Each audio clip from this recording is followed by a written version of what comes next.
একাদশ শ্রেণীতে কলেজে ভর্তি হতে হলে শিক্ষার্থীদের অবশ্যই অনলাইনে নির্ধারিত ওয়েবসাইটে গিয়ে ভর্তি আবেদন করতে হয়। তবে অনেক সময় তাড়াহুড়ো, অজানা নিয়ম বা মনোযোগের অভাবে অনেকেই ভুল তথ্য দিয়ে বসে, যেমন ভুল বোর্ড বা রোল নম্বর, ভুল গ্রুপ নির্বাচন, ভুল কলেজ পছন্দক্রম, ভুল মোবাইল নম্বর ইত্যাদি। এই ভুলগুলো যদি সময়মতো সংশোধন না করা হয়, তাহলে মেধা তালিকায় নাম না আসা, ভুল কলেজে চান্স পাওয়া বা ভর্তি প্রক্রিয়া বাতিল হওয়ার ঝুঁকি থাকে।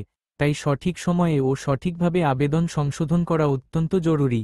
জানতে ভিডিওটি শেষ পর্যন্ত দেখুন। কখন আবেদন সংশোধনের সুযোগ পাওয়া যায়? শিক্ষা বোর্ড প্রতি বছর আবেদন সংশোধনের সময়সীমা নির্ধারণ করে।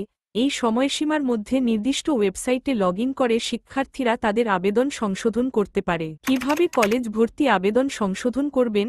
ধাপ 1, অফিসিয়াল ওয়েবসাইটে প্রবেশ class.admission.gov.bd। ধাপ 2, আবেদনকারীর তথ্য দিয়ে login. SSC registration number, SMS এর পিন নাম্বার। ধাপ 3, আপডেট অ্যাপ্লিকেশন অপশন নির্বাচন করুন। সংশোধনের সময়সীমার মধ্যে একটি বাটন অপশন দেখা যাবে, যেমন আবেদন সংশোধন বা আপডেট অ্যাপ্লিকেশন, তাতে ক্লিক করুন। ধাপ 4, ভুল তথ্য ঠিক করুন। ভুল EIN নম্বর দিয়ে থাকা কলেজ বদলান, গ্রুপ, ভার্সন বা কলেজের পছন্দক্রম বদলান। ফর্মের অন্যান্য ভুল তথ্য ঠিক করে সাবমিট করুন।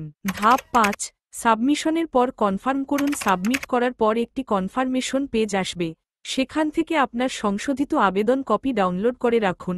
সংশোধনের সময় যেসব বিষয় খেয়াল রাখতে হবে: একাধিকবার লগইন করে তথ্য এডিট করলে পুরনো তথ্য সংরক্ষিত নাও হতে পারে। কলেজ EIN কোড ভুল দিলে ভুল কলেজে চান্স পাওয়ার সম্ভাবনা। মোবাইল নম্বরটি সচল ও সঠিক হলে SMS এর মাধ্যমে রেজাল্ট পাওয়া সহজ হয়। সংশোধনের পর আর কোনো পরিবর্তনের সুযোগ থাকে না। সাবধানে ফাইনাল সাবমিট করুন। অতিরিক্ত তথ্য: যারা টেকনিক্যাল বা ভোকেশনাল শিক্ষা বোর্ড থেকে এসেছে, তাদেরও সংশোধনের সুযোগ থাকে। সংশোধনের জন্য আলাদা কোনো ফি লাগে না। যারা দ্বিতীয় বা তৃতীয় মেধা তালিকায় চান্স না পেয়ে আবেদন সংশোধন করতে চায়, তারাও এই সুযোগ পায়। প্রয়োজনে কলেজ পরিবর্তনের আবেদনও এই সময়ের মধ্যে করা যেতে পারে। যাই হোক, এই হলো তোমাদের 2025 সালের কলেজ ভর্তি আবেদন সংশোধন করার গুরুত্বপূর্ণ অধ্যায় এবং প্রত্যেকটি আপডেট তোমাদের সাথে শেয়ার করে দিব। তাই চ্যানেলটি সাবস্ক্রাইব করে সাথেই থাকো। সকলে ভালো থাকো, ধন্যবাদ।